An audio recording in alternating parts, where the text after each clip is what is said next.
This podcast is brought to you by Most Valuable Podcasts, saving your day from boredom with the best podcasting entertainment.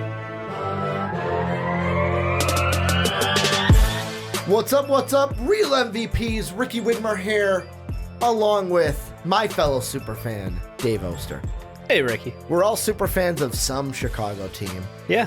I think I'm the only odd one out that doesn't completely fit into the show, but I fit into it enough to where I can be on it.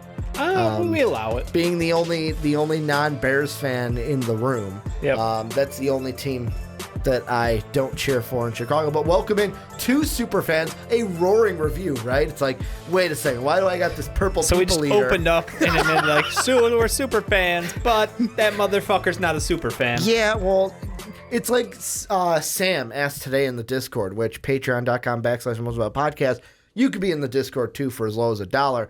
Sam asked why I'm a Vikings fan, and this is something that I've never like hidden. It's just never had a huge Bear influence in my house, but at the same time, I don't think you did. Did you have a huge Bear influence in your house? Yours was your mom with the Sox. Mom and the White Sox, absolutely. And that was like my dad with the Cubs, like that big influence. Never had a big Bear influence. I mean, my uncle was a Bears fan, but I saw him, Christmas every year? Yeah, no. So it was like, make fun of me for being a Vikings fan. Absolutely. Because you're all about that, moss this, moss that. Moss this, moss that, moss this, moss that. And then Chris Carter making those one-handed catches while doing interviews. But you're not here to listen to why I'm a Vikings fan. You're here to listen to us talk about Chicago sports. And if you're new, like I said, patreon.com/mostvaluablepodcast is how you help support us. We're trying new things, trying to get a new studio, trying to up our gear. That's how you help support us. You can be on a podcast. You can be the first patron on a Superfans podcast. We have yet to have one. We may be having one soon. You got to beat Sam out because I think Sam might be our first patron. He's eyeing us. We'll see. So you got to become a patron, and then boom, we can have you on a podcast. But Dave, it is a full, usually it's been Bears, Cubs, Bulls, and Bears, Cubs because, Bulls are in off season. We're going the double again. We're going Bears, Bulls because the Cubs are in season. The Cubs are getting ready for a playoff push. I know I just saw something that Javi Baez is going to get an MRI because he's been out for 4 games with a thumb. Yep. But I think we'll put the Cubs on a back burner. We'll wait till Sean comes back where, if you're wondering, Sean had work tonight, could not make it. The score, he's doing everything. He's got the Bears game. He was there till 4 o'clock, he said. In the morning. Then he's got AM, not PM, AM, after the game Thursday. Then he did the Cubs today. And it's just, he's a rock star and wanted to give Sean some love and let you guys know why he's not here. But Dave, let's talk about this Bears game that went on yesterday. Thursday night, opened the season. Same thing Bears fans had a year ago. You're going up against the Green Bay Packers, the hated rivalry. You got the commercials all week of Bill Schwartzky and the super fans. The one with Brett Favre. The Brett Favre and the Peyton Manning one were both great. The Brett Favre one was the best, though. Well, yeah. It was like 4 minutes. Peyton Manning was like a minute. I keep wanting to say Mary Beth, but it's not Mary Beth. Mary Pat. Hey, Mary Pat. What's Brett Favre's record? He holds the record for the most interceptions in a season. Like, the best thing. Go watch it. I'll have a link down below. But the Bears lose. Yeah, we did. And the Bears, here's the big thing, Dave, that I think we need to talk about. They only scored 3 points. That we did. And Matt Nagy, after the game, said everything you want a coach to say. That, hey, if you were a Bears fan out there that came into the game, you should be pissed off. We're pissed off. Yep. This is not what we're about. I want to ask you, as the Bear fan here, since I'm a Viking fan, this is the one team that I'm not fully for. What are your immediate reactions to this loss? And is it the offense? Is it Nagy that's to blame? Is it Trubisky that's to blame? Is it no one played in the preseason? So we're going to see this from a lot of NFL teams because Aaron Rodgers didn't even look sharp to start the game. What are your first reactions to the 10-3 loss? I mean, you sort of stole my thunder there because all of those things. Okay. Literally all of them. Thanks for would you like to just solo run this show too?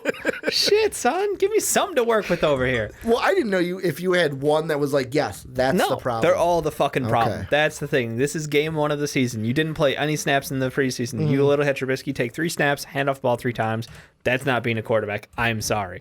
So he's he's woefully unprepared to read an NFL defense in live action. And again, this is a guy who didn't have many snaps in college. First year, he only came in after, I think after 4 games, he started to get some touches, which was great. And then last year was his first year with Nagy as his primary head coach, which is great. New head coach, new system. You need preseason. I'm sorry, you need preseason, and it kills me to say it because we're too good for that. We're too good to play preseason. Bullshit. Well, nobody wants their players to get hurt. Yeah, but if you're gonna come out and look that poorly to start the season, it just points the arrow back. It's like, well, you can either take a small risk of getting injured in preseason, or you can forfeit a game to start the season. Yeah, well, it's like... Because that's what this was. This was a forfeit. Because like only half the team showed up. It's like Steve Young said, I think it was on SVP Sports Center. Yeah. He even mentioned how across the NFL, he's like, the first 4 games of the regular season are just preseason. Because none of the starters are playing because it's the double-edged sword of like, do we get our guys work and then somebody gets injured in the preseason? Or we just say, fuck it, we won't play in the preseason. And then if we steal a game in September, cool, we stole a game in September. My big takeaway from this Bears game is I know everybody wants to throw blame at Mitch Trubisky because, like, right after the game ended, I, of course, did my first thing I always do. Can I just slide in? Go ahead. You know who did take snaps in the preseason? Tom fucking Brady. Point. How many snaps did he take? Do you have that? He was 8 of 12 against the Panthers. I believe he took a couple in. I think that was a primary game for him. Was game 3. It's called being the GOAT. That's called making sure that you're keeping yourself fresh. I'm just saying. And that's why he rules the NFL. Took 12 throws in the preseason. You know what that is? That's 12 more than Mitch Trubisky. Yeah, 12 more. And that's from the GOAT. So if you got a young kid who doesn't, oh man, he sat on receivers all night. Sorry, continue. I know I cut you off. For me, I feel like, yes, the blame. We live in Chicago, so of course we don't win. Who do we blame? The quarterback. And the coach. But mostly it's the quarterback, unless it was like John Fox's first year with Trubisky, where it's like Trubisky's a rookie. We're not going to blame the rookie. We're going to blame the head coach, especially because everyone was, and I want to say still is, high on Trubisky even after this loss. But I felt like my first thing was, I can't wait to see how he gets roasted by the national media, by the local media, because this is what happens when a fan base like Chicago has hope for their guy. Yeah. Has hope, has aspirations, has expectations. When they're not met, not only are we crushed, but we're the type of fan that we got that pitchfork waiting. Oh, yeah. It had Jay Cutler's name on it. We can easily put Mitch Trubisky's name on it. Like, shit, Jay was on the sidelines before the game. We were all loving him. We're like, oh, shit, Jay Cutler's out there. The 85 Bears were in attendance. 85 Bears? Yup. No, it was a great time before the game. I feel like this year is going to be a reality check for the Bears. And I even say that as a guy that predicted 12-4 for the Bears this year. And Sean, sitting on that side of the table, told me, nope, more of a 10-6, 9-7 kind of a year. And I was like, I don't know, man. That defense is really good as long as the offense. And it's like, I watched yesterday's game and I went, oh, man. As long as the offense. Maybe this offense isn't going to be what we were. And here's the thing that I kind of thought of today while I'm kind of thinking about this game. And it really goes into something that I saw that Matt Nagy said. So, reading Matt Nagy's comments, watching Matt Nagy's comments after the game, I was just kind of thinking, I'm like, because one of them here this is from Jeff Dickerson. Bears head coach Matt Nagy said on Friday that Mitch Trubisky should have no troubles bouncing back after week 1's disappointing performance. He'll be fine, Nagy said. That's our job to make sure that he stays up. We're all down right now. That was a game where we had a lot of hype.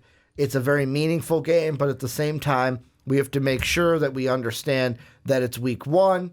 If he is down, that's okay. I'd rather have him down than be happy he's down. And I was kind of thinking, okay, during the game, I remember Al and Chris saying like, why aren't they taking more shots down the field? Mm-hmm. You had that one where they looked at Allen Robinson. Allen Robinson had a really nice catch on the sideline. It's He did. That back shoulder. Let's go with that. And here's the thing I want to ask you. Maybe if you're thinking the same thing, or maybe I'm off my rocker here. I feel like the plays that Matt Nagy was calling during the game, especially later in the game, wasn't a we don't trust Mitch. It was a more of we don't trust our receivers. Because everyone wants to think, oh, well, we don't push the ball down the field. We don't trust the quarterback.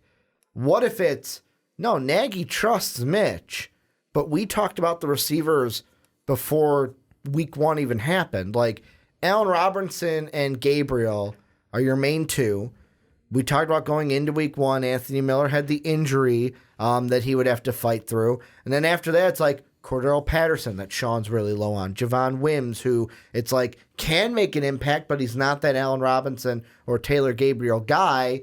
Did you see that in week 1? Tariq Cohen, and who Tariq is apparently Cohen. now just a full-time wide He's receiver. Just a wide receiver. He's an offensive weapon. Which we sort of called for. What was it? DeAnthony Thomas, the old Oregon offensive weapon that was in Kansas City. Did you kind of Cohen didn't even get a fucking rush. That's what I'm saying. Like, they just transitioned him to wide receiver. Well, no, they used David Montgomery and Mike Davis mainly as your backs to run the ball, and then Montgomery got a few catches as well. But do you see a little bit of that where it's like maybe Nagy doesn't trust the receivers right now? I don't think so. I am fully in the department of Mitch gets too caught up looking at his primary target, and he doesn't look around the field. And Allen Robinson's doing this on the sideline. Literally. And nobody's around him. Literally just he locks into his target, and he can't, like, once he gets there, he doesn't look, he doesn't go through progressions. And that's what I'm saying. He's got the blinders on. When you're not reading NFL defenses in preseason, when you're not getting that live practice, you know, live practice does not show you what an NFL defense does. So being able to make those transitions from receiver 1 to 2 to check down 3, instead he goes receiver 1, better move around, receiver 1. And it's like, dude, you are killing us right now. And that's I'm still hooked on it's a lot of Trubisky and it's partial Nagy. Like, I'm not blaming the receivers on this one. Okay. I think Allen Robinson had a solid game. Tariq Cohen dropped a couple that would have been nice to have. Montgomery Montgomery actually ran a decent halfback. God, what is it? Just right up the middle. Yeah, right up and I can't even remember the fucking play call, but yeah, like screened out right up the middle and was perfectly fine. Great pickup, 27 yards, like no big deal. I don't know. It bugs me a lot. I think part of this got tossed off because we did have to roll Shaheen because of injuries, which schmeh. But, like, how much of your game plan needs to be dependent on your tight end 1? And he's also someone that, coming into the season, everyone's like, when are you going to get it together, man? Like, yeah, he was a very high draft pick. When you get the name Baby Gronk, that puts, it's kind of like when in basketball, someone goes, oh, you're the next Michael Jordan, or quarterback, hey, you're the next Tom Brady. Some big shoes to fill. Yeah. But the other thing watching the game, I was watching it and I'm thinking to myself, okay, I'm not dumb, but I just couldn't decide on 2 things. Sure. There was two opinions. Yep. Opinion A, Green Bay's defense is really good. Opinion B, the Bears' offense is really bad. There was part of me that's like, is the offense just really off today? Are they just having a bad game? Is it that Green Bay actually has a defense and they're really good, and that's why the Bears are having struggles where it's like, hey, let's give Green Bay their due. It's not like just the Bears are having a bad game. Or is it a little bit of column A, column B? Because after the game, I don't know if anyone else, Bears fans, sticked after to watch post-game, but I did.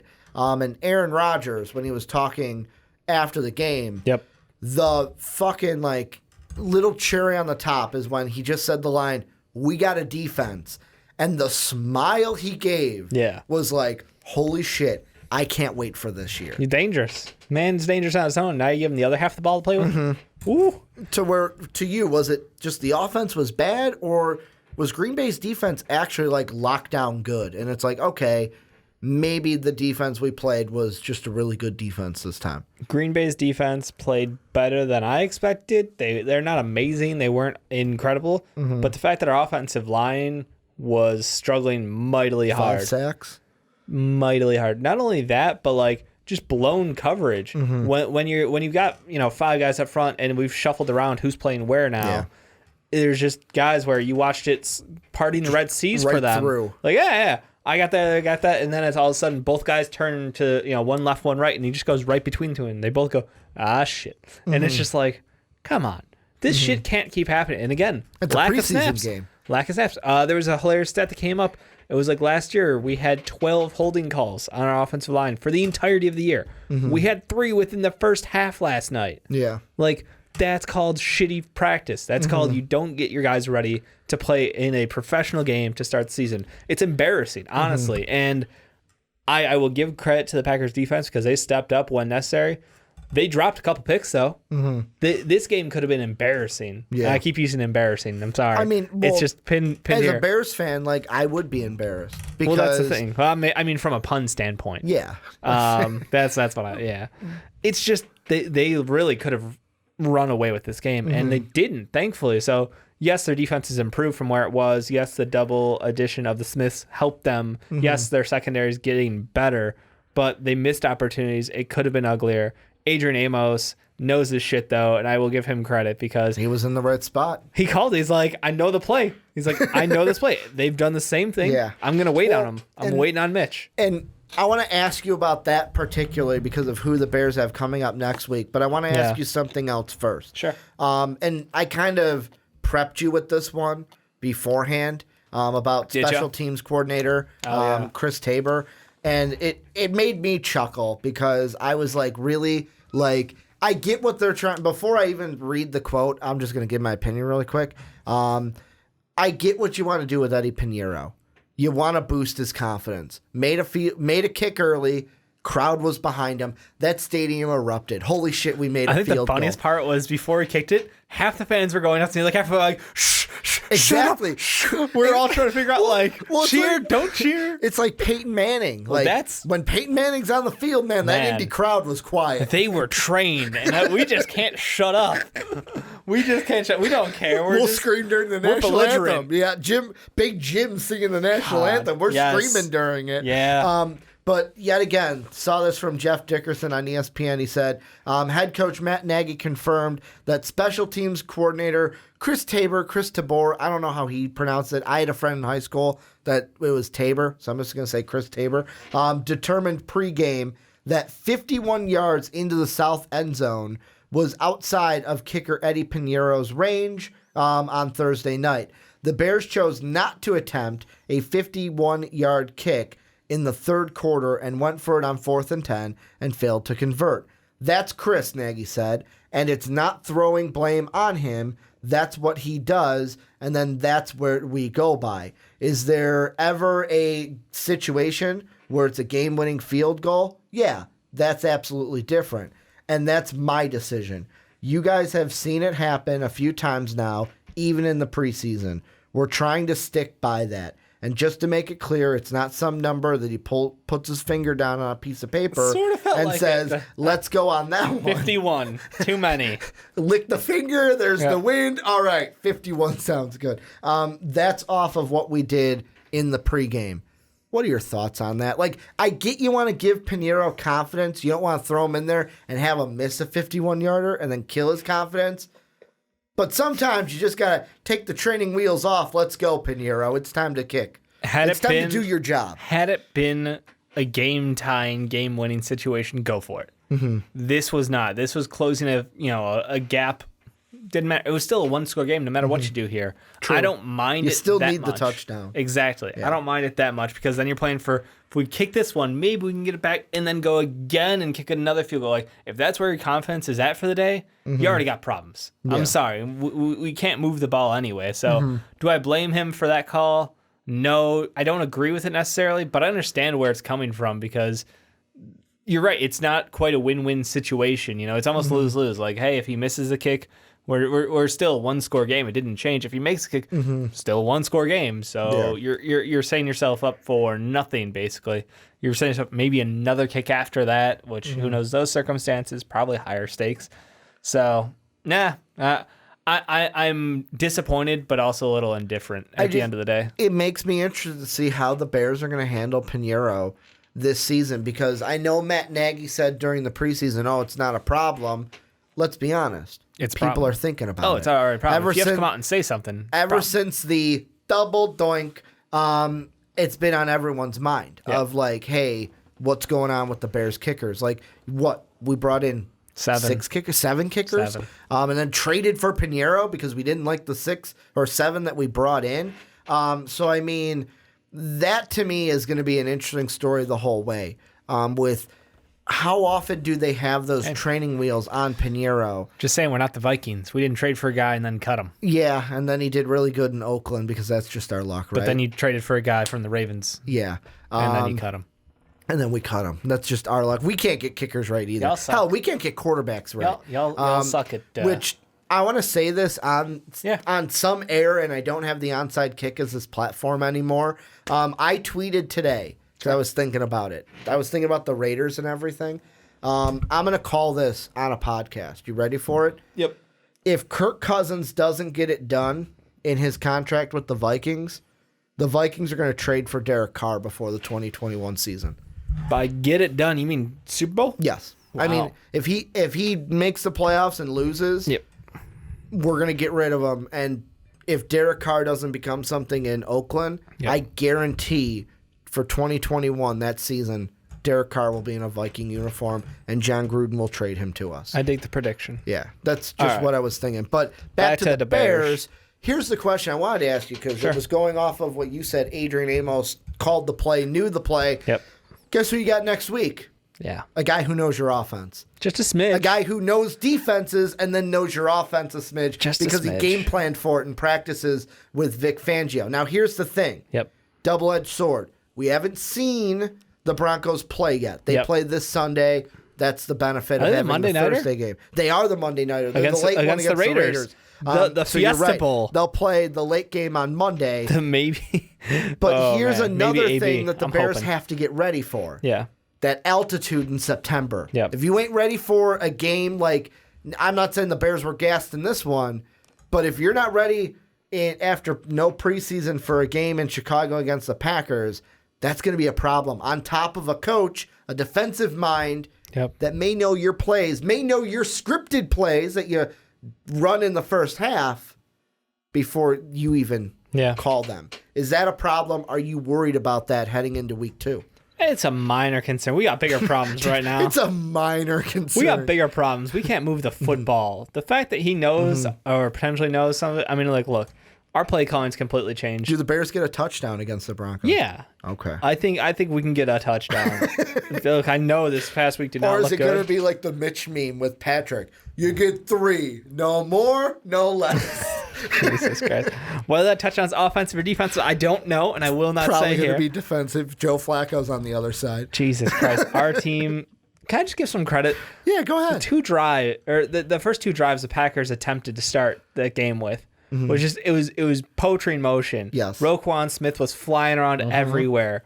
You had Dan Trevathan being mobile in the back, calling at his shots. Khalil Mack just looking like an absolute monster. And the pettiness from Khalil Mack. Get that football out of your hands. Whoop. Like, I love that. Roy Robertson looked solid. Like, everything about those first 2 drives looked good.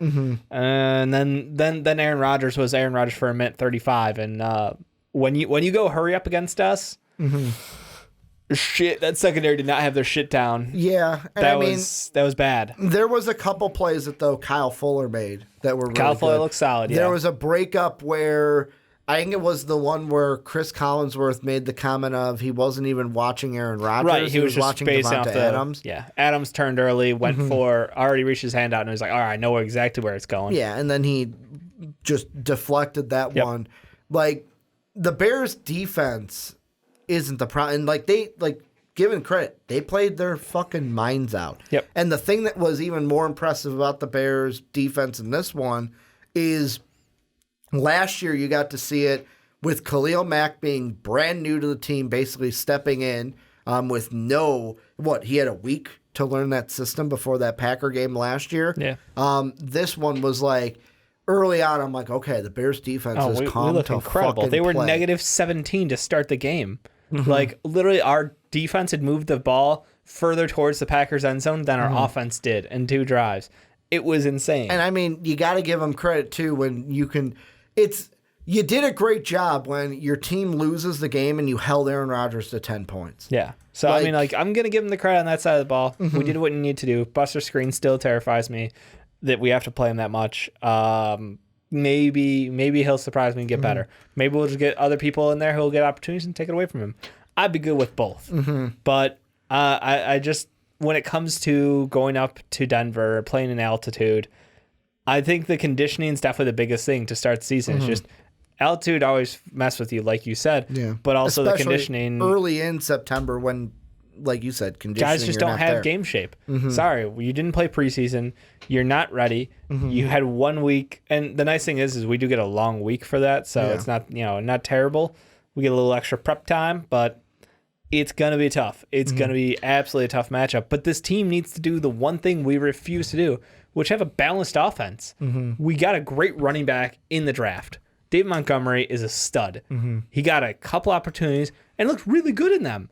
And then they're like, you know what we need? To throw the ball 45 fucking times. Yeah, Mitch threw the ball 45 times, completed 26 of them.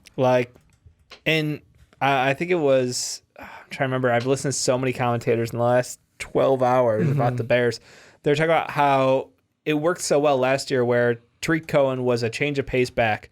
And, yes, we sort of knew what to expect out of him when he was in that backfield lineup, that he was going out for like a wheel or for a screen pass, or he would change up out of the backfield from the start, and we could, read their defense better by when he pulls out. Yeah. All right, who's going to match up on him? Is it a linebacker? Are we going to be able to take advantage of that situation? We didn't do that this game. We had the one play with Dave Montgomery where he got to bust loose on a catch, but that was about it. And he was breaking tackles left and right to start the game, and it's like, give him a chance. Let the kid run. Mike Davis didn't look bad either. I think that both these guys deserve way more touches. Like, you're talking about Montgomery and Davis, or you're talking about Cohen running out of the backfield too? All of the above. Like, when you look at it, come on, the one to Cordero Patterson was just blah. Wasn't that right up the middle, too? It was right up the middle. It's like, why are you running Cordero right up the middle? Yeah, no, run to the outside, man. He has an advantage. He's a big guy, but he's got speed. Yeah. Let him take advantage of that. No, you had one for him, and then it was 6 for Montgomery, 5 for Davis. Like, you can't win a game like that. And I would have figured game plan against Aaron Rodgers, you might want to work on that time of possession shit. The less time Aaron Rodgers has to work, the better it turns out for you. Even though, any time you give him is terrifying, because like I said, minute 35, he just charged his ass right down the field and scored. But the whole point is you need a balanced attack, and if you're not using someone who's as good a weapon as Dave Montgomery appears to be, as someone as groomed for this team as Mike Davis, looks to be a plug-and-play kind of guy, and then the biggest advantage of Tariq Cohen is the mismatches.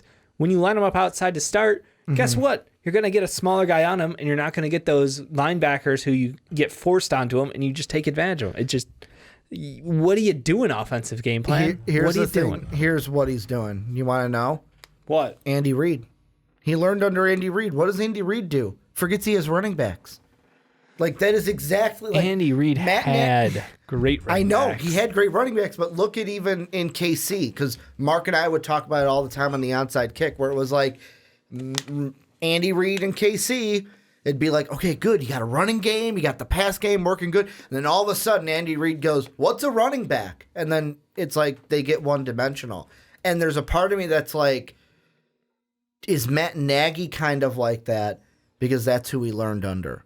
He learned under Andy Reid. So it's like, it's almost like the running back is a secondary position. Kareem Hunt had over 10 touches every single game he played last year. Had over 10 touches, but there were I'm talking about in like crucial moments. I'm just talking about he the game would forget overall. about the running back. Yeah, and that's what I'm saying. I wonder if Matt Nagy, like, it's one of those where it's either you didn't trust Montgomery with a big load in his very first NFL game. Yeah. You also had Mike Davis, very new to this team. Tariq Cohen not getting a single rushing attempt blew my mind. It's like he is a running back, right? I guess we're going offensive weapon. I look at it and I go, to kind of bring in the Denver thing again, if I'm a Bears fan, I'm kind of worried because you've got the Broncos this week. Yep. Then I will say the Redskins, I want to see how they play on Sunday, but I'm not too scared of Case Keenum and the Redskins. But then after that, it's like you play the Vikings. Yeah, it's at home, but that's going to be a tough defense. Your defense will probably do good things against Kirk Cousins, but we still have a good that should be another good Packer-Bear type of game. And if the defense holds Kirk Cousins to 10 points, Mitch has got to score more than 3 on the other side. And then you have the question mark before the bye of, I know it's in London. Yeah, I know Khalil Mack's going to want to win that game because John Gruden traded him. But Oakland, what do we expect from Oakland this year? And I ain't touching that yet. Ain't touching that until I watch them play. But then, even after the bye, you get New Orleans. So, I know the schedule is tougher. We have literally the toughest schedule in the NFL. I look at the next few games coming up, and it's I wouldn't be surprised if the Bears had only 2 wins after the first 7 weeks. Do I want that? No, because the Bears are a good team. I want to have a 3-dog race. I think you're NFC underestimating North. us if you think 2 wins. Well, the only way I say 2 wins is, and that's the possibility, is if Denver's defense plays very good against you and the offense doesn't show up, Minnesota's defense is very tough, and then New Orleans' defense is very tough. Those are the next 3 losses if you only win 2 games. Because, I think you can beat the Raiders and the Redskins, but yet again, if you're only scoring 3 points, everything else is moot. You're not going to win games 3-0 in the NFL very often. But, those 3 teams have good defenses. And like we said about Denver, their defensive coordinator, their head coach, knows your system. So you got to try to surprise the guy that is going to try to be guessing what you're going to do and probably has a good finger on the pulse of what you want to do. The Bears have reason for concern. The last thing I'll kind of ask you and we'll touch is just Mitch in general and his future. I know it kind of seems like an week 1 overreactions. Yeah. We say it all the time, but everyone is kind of on the ditch Mitch. Hashtag ditch Mitch if you want to start it. But you showed me before the podcast, you were like, did you hear what the Herd said? And I was like, no, I did not. And he was kind of on that train of Nagy probably had a call with Ryan Pace to discuss that, hey, Mitch ain't my guy. Do you think Mitch Trubisky, after game 1, I know there's a whole season left to go, but kind of using game 1 to predict how this season may go, do you think after this year more people are on the ditch Mitch bandwagon and he might be on his way out sooner rather than later? Is he the franchise or is he the next Bear quarterback to be kicked out of town? He's neither yet. It's still too early. I know start of year 3. Year 1, I already threw away. Yeah. Year 2, he goes 24-12, touchdowns and interceptions, a 6-touchdown game. A lot of people somehow forget the fact that this guy throws 6 touchdowns in a game. Just absolutely spanks them. But you know what? Who was that game against? Might have been against a very terrible team. Because I didn't know if you had it up. It was the Bucs. Okay. It was the Bucs. It was the Bucs. But I was still, like, man, I wonder who that was again. That was the combo. We got to see not only Fitzpatrick and Winston, but also, that was hang on. They had 600 yards of offense. The Bucs did or the Bears did? Jesus Christ. Yeah, no, the game stats for that game is hilarious. Point being, the dude killed it. He absolutely slayed it. So he's capable of those kind of performances. But he's someone who has so far to go that it really pisses people off because you take the easy cop out on the national media level where they went up to go get Mitchell Trubisky. Guess what happened later in that draft? Guess who got drafted later? Patrick Mahomes. Guess who else got drafted later? Deshaun Watson. Both those guys, pretty good at football. I'm pretty good at but Patrick Mahomes, I think, is on the Madden cover and was an MVP last year. Did he throw 50 touchdowns? I think so. Yeah. So, like, when your comparison is two guys who are just slaying it already at this point in their career, it doesn't look good. We took a guy in Mitch Trubisky who is an athletic, ideal. You're like, look, this guy's big. You wanted to say freak, but then was like, he's nope, not. He's not. He's the ideal. He's a prototypical because we're football, so we say prototypical. The prototype. Yep. He's basically big. He's strong. He's fast. He's agile. He's got decent arm strength. He's just got to work on all the fundamentals of actually playing quarterback because he didn't have those. The funniest thing last night with Collinsworth was they're joking about how Mitch is trying to get rid of the happy feet. They're trying to make him calm, cool, collect in the pocket, work on his back step, work on his progression of his footwork as he works through the pocket. Meanwhile, Aaron Rodgers out here throwing flat-footed, open stance, whipping fucking hoagies sideways, just whatever the fuck he feels like. And it's like, well, not all quarterbacks are created equal. And that's it's insulting, but also hilarious just to see the difference in talent. And when it comes to Mitch, he needs to understand how the defenses work so much more, where his opportunities are, and to trust his arm in situations, because sometimes he's not even trying to throw guys open. He's just throwing balls out there. Yeah. And he got bailed out several times by receivers going up there and getting it, or even fighting to defend their own passes. Like I said, there was a pair of throws that should have been intercepted and got dropped. It's just, he's not done yet. He's third year. Opening game, this was preseason work. And this is preseason, man. I'm on the same plane of give Mitch a chance. You know how I said hashtag ditch Mitch? Yeah. Hashtag give Mitch a chance. That's what you got to do. And I get it. We live in Chicago. Like I said earlier, this is who we are. Yep. We love you 1 second, and then one game happens, and you're the biggest bum in the world. Get him out of here. He's a bum. Nobody likes him. But, I mean, the thing that I kind of think for is, like you said, he's a young quarterback. Also, you got to understand, Matt Nagy is a young head coach. The coach on the other side yesterday was also a young head coach, Matt LaFleur, or it's LaFleur, or like Stephen A. Oh, no, we say LaFleur, the French kind of inflection on it. Say it however you want. I don't care. He made some mistakes too. Like, there were a couple. The one challenge call for the pass interference, I think, where even Collinsworth was like, why'd you do that? Now you're at one timeout. Like, what's going on there? Straight up on it.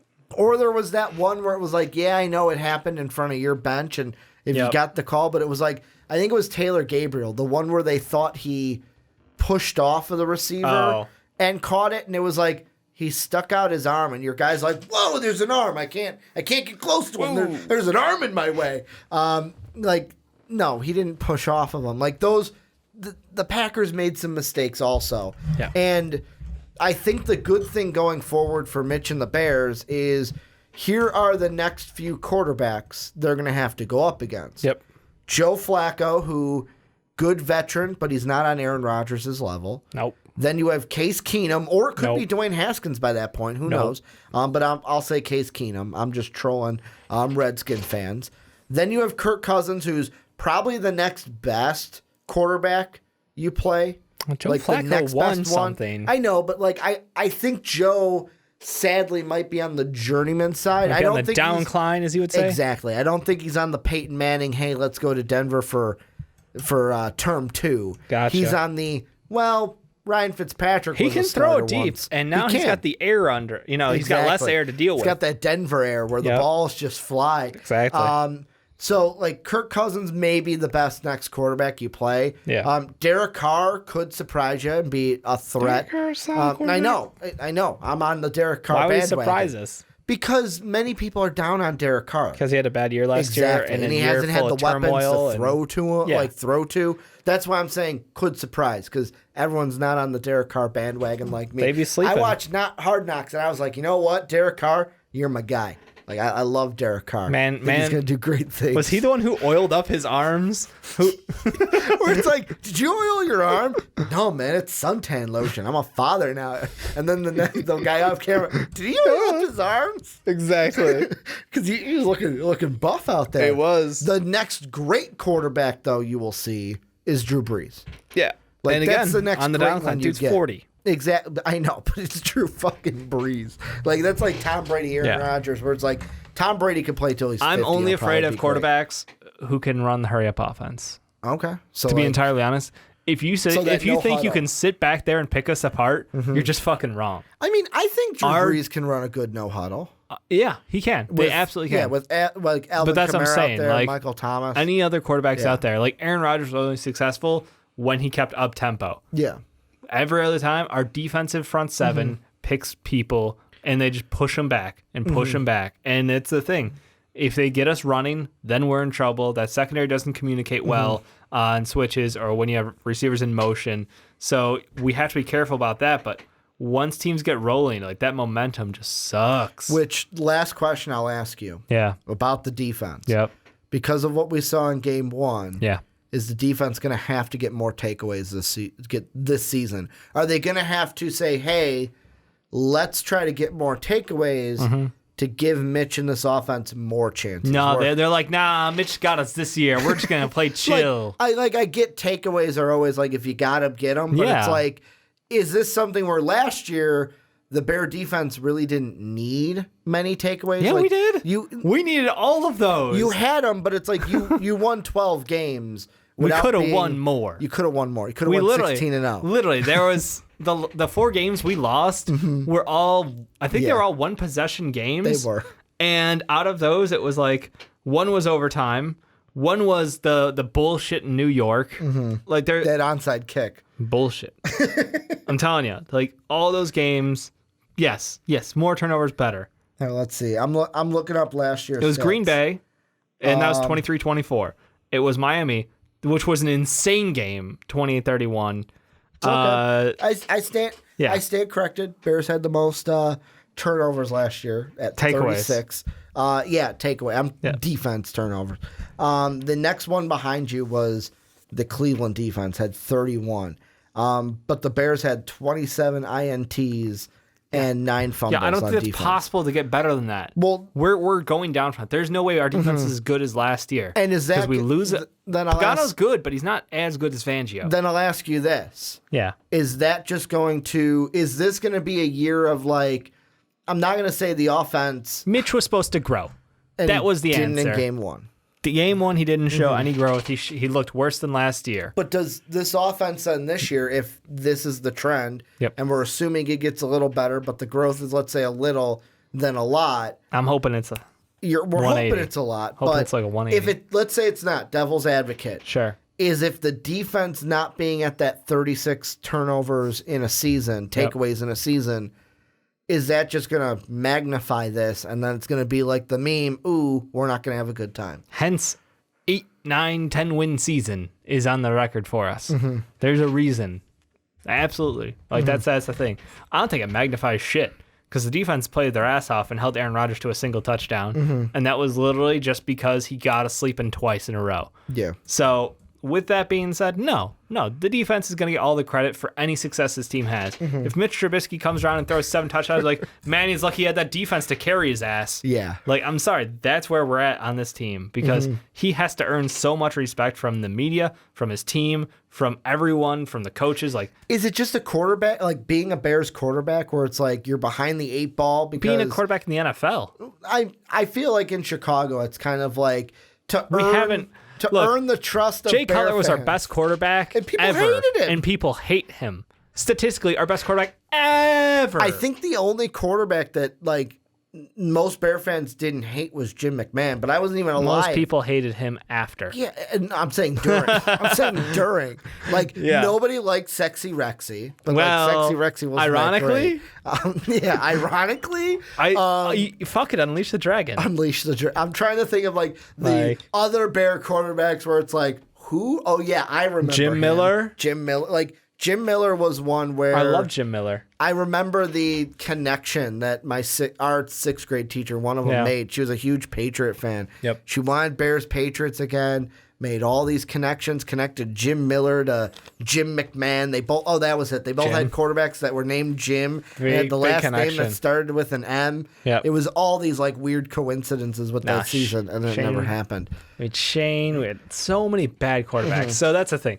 In Chicago, if we get a good quarterback, we will fully embrace him. Yeah, Cade McNown a number one pick? Not number one overall. Or was he number 3, I think? I'm going to look that up. No, point being, if you're good, we will embrace you like none other. But if you're another bad quarterback, we already know what to do with you. Like, that's the problem. And we are giving, like, there's not been more quarterback. 12th overall? Yeah. I thought he was higher. No.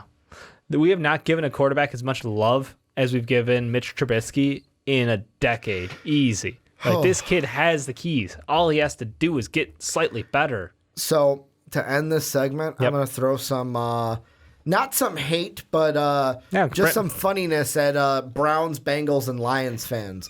So, the Cade McNown draft, guess who was drafted number 1 by the Browns? Tim Couch. Oh, it was a Couch here. Okay. Number 3, Achilles Smith to the Bengals. Yeah, I remember that. And then number 9, Chris Claiborne to the Lions. In that time before Cade McNown was at 12. It's a loaded draft. It gets better, Dave. Donovan McNabb at number 2. Yep. Edgerrin James at number 4. Yeah. Ricky Williams at 5. That was the the Mike Ditka one. Torrey Holt at 6. Champ Bailey at 7. Yeah. David Boston at 8. Chris McAllister at 10. And then roll out Dante Culpepper at number 10. That draft was so loaded, it's insane. And it also had Javon Curse and Antoine Winfield in that one. Damn. But let us know what you guys think down below, Bears fans. How are you feeling after game 1? I know you're hearing this sad, 2 but days after.